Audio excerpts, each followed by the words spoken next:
ನಮಸ್ಕಾರ ರೀ ಎಲ್ಲರಿಗೂ.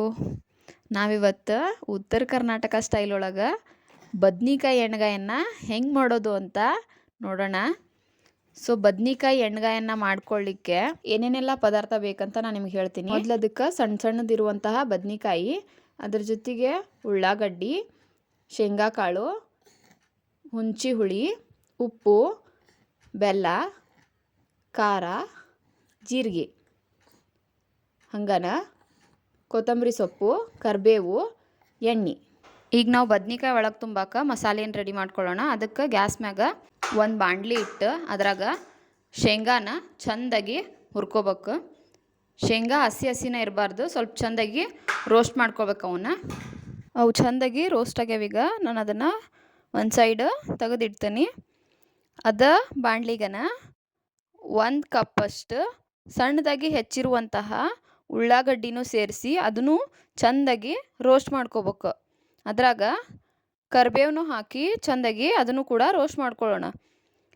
ಅದಕ್ಕೆ ಎಣ್ಣೆ ಹಾಕೋ ಅವಶ್ಯಕತೆ ಇಲ್ಲ, ಹಂಗೆ ಚೆಂದಾಗಿ ರೋಸ್ಟ್ ಮಾಡ್ಕೊಳ್ಳೋಣ. ಅದು ರೋಸ್ಟ್ ಆದಮೇಲೆ ಅದನ್ನು ಸೈಡಿಗೆ ತೆಗೆದಿಟ್ಕೊಳ್ಳೋಣ. ಈಗೇನು ನಾವು ಶೇಂಗಾ ಕಾಳು ಆಮೇಲೆ ಉಳ್ಳಾಗಡ್ಡಿನ ಏನು ಹುಡ್ಕೊಂಡ್ವಲ್ಲ ಅದನ್ನು ಒಂದು ಮಿಕ್ಸರ್ ಜಾರ್ ಒಳಗೆ ಹಾಕಿ ಅದ್ರ ಜೊತೆಗೆ ಜೀರಿಗೆ, ಹಸಿ ಖಾರ, ಬೆಲ್ಲ, ಉಪ್ಪು, ಹಂಗನ ಹುಂಚಿ ರಸನೂ ಹಾಕಿ ಮಿಕ್ಸಿ ಮಾಡ್ಕೊಂಡು ಬರ್ಬೇಕು. ಮಿಕ್ಸಿ ಮಾಡಿದ್ದು ಈ ರೀತಿ ಆದ್ರೆ ಸಾಕು. ಅದನ್ನು ನಾವೀಗ ಸೈಡ್ ಒಳಗೆ ಇಟ್ಕೊಂಡು ಇವಾಗ ನಾನು ನಿಮಗೆ ಬದ್ನಿಕಾಯಿ ಹೆಂಗೆ ಹೆಚ್ಕೊಳ್ಳೋದಂತ ತೋರಿಸ್ತೀನಿ. ಬದ್ನಿಕಾಯಿನ ಹಿಂಭಾಗ ಮಾಡಿಕೊಂಡು ಅದನ್ನು 4 ಹೋಳು ರೀತಿ ಫುಲ್ ಕಟ್ ಮಾಡ್ಕೋಬಾರ್ದು, ಅರ್ಧಕ್ಕನ ಕಟ್ ಮಾಡ್ಕೋಬೇಕು. ಅದನ್ನ ಇವಾಗ ಹೆಂಗೆ ತುಂಬಬೇಕು ಅಂತಂದ್ರೆ ಏನು 4 ಭಾಗ ಮಾಡಿರ್ತೇವಲ್ಲ ಅದರಲ್ಲಿ ಮೊದಲ ಮಾಡ್ಕೊಂಡಿಟ್ಟಂತಹ ಪೇಸ್ಟನ್ನು ನಾವು ಅದ್ರಾಗ ತುಂಬೋಣ. ಈ ರೀತಿ ನೀವು ನೋಡ್ತಿರ್ಬೋದಲ್ಲಿ ನಾನು ಯಾವ ರೀತಿ ತುಂಬಾತೇನೆ ಅಂಥೇಳಿ, ನೀವು ಅದೇ ರೀತಿನ ಆ ಒಂದು ಮಸಾಲಿನ ಅದ್ರಾಗ ತುಂಬಬೇಕು.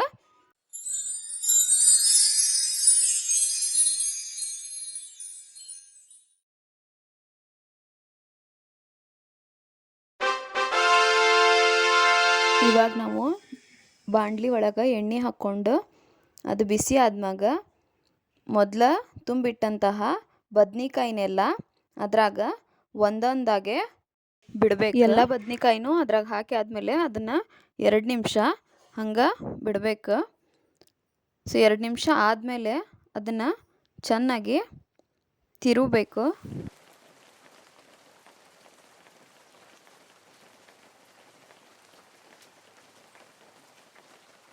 ಆ ಬದ್ನಿಕಾಯಿ ಈ ರೀತಿ ಆದಮೇಲೆ ಅದಕ್ಕೆ ನಾವು ಉಳಿದಂತಹ ಮಸಾಲೆನೂ ಸೇರಿಸ್ಕೊಳ್ಳೋಣ.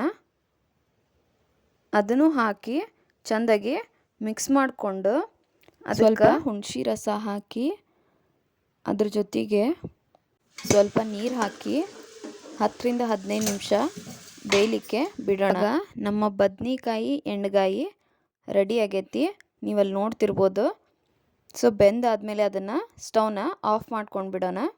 ಕೊನೆಗೆ ಸ್ವಲ್ಪ ಕೊತ್ತಂಬರಿ ಸೊಪ್ಪು ಉದುರಿಸ್ಕೊಳ್ಳೋಣ. ನಿಮ್ಗೇನಾದರೂ ಈ ಉತ್ತರ ಕರ್ನಾಟಕ ಸ್ಟೈಲ್ ಒಳಗೆ ಮಾಡಿದಂತಹ ಎಣ್ಗಾಯಿ ರೆಸಿಪಿ ಇಷ್ಟ ಆಗಿದ್ರೆ ಲೈಕ್ ಮಾಡಿ, ಶೇರ್ ಮಾಡಿ, ಹಾಗೆಯೇ ಚಾನಲ್ನ ಸಬ್ಸ್ಕ್ರೈಬ್ ಮಾಡ್ಕೊಳ್ಳಿ. Thank you for watching.